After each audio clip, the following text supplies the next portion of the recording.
Nesse episódio, o nosso querido Bob de Carlo vai contar sobre o seu início de carreira.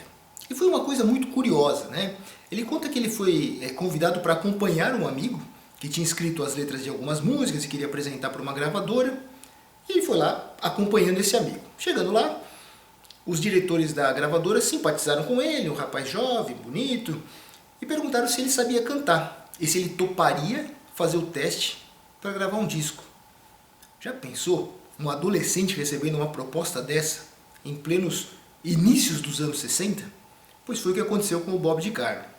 E ele conta como que ele fez esse teste e como que de acompanhante de um amigo ele acabou se tornando um contratado da gravadora e gravando seus primeiros discos, que naquela época ainda nem eram os vinis que a gente estava acostumado a ver, de vinil mesmo, né? Aquele disco preto, eram discos de vidro, né?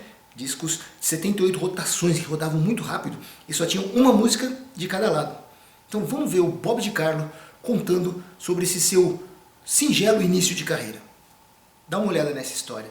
E que tudo mais vá pro inferno.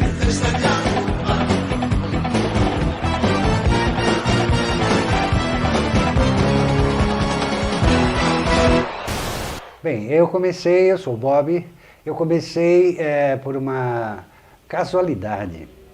Eu tinha um amigo que era um compositor e eu aprendi a tocar violão com meu pai, tocava alguns acordes e tudo mais.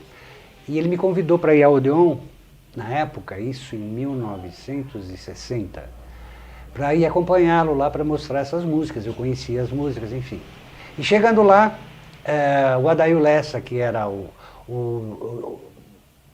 chefe de divulgação do Odeon, me ouviu, garotinho, 15 anos de idade, e falou: poxa vida, você canta rock? Eu falei: canto.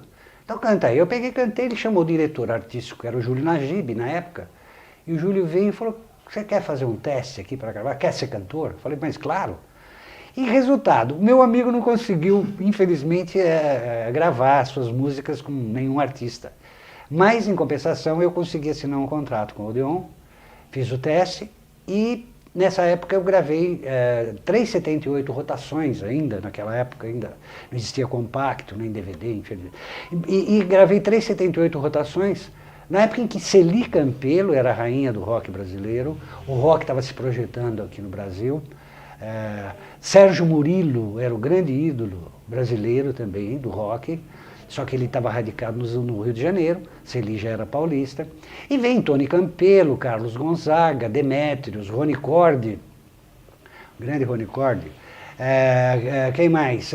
E muitos outros que ficaram esquecidos, como Mário Augusto, Baby Santiago, Demétrios é conhecido, Baby Santiago.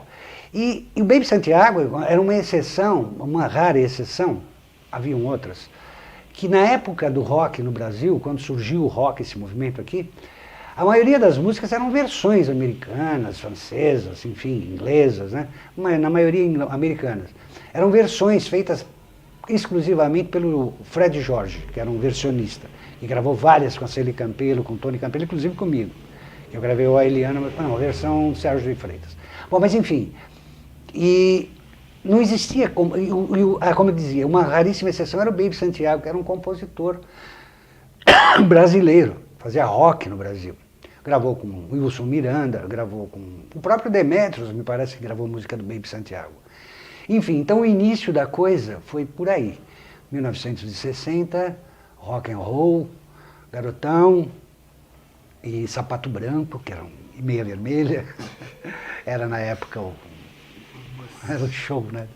E depois aí me afastei por causa dos estudos, garotão, estava estudando.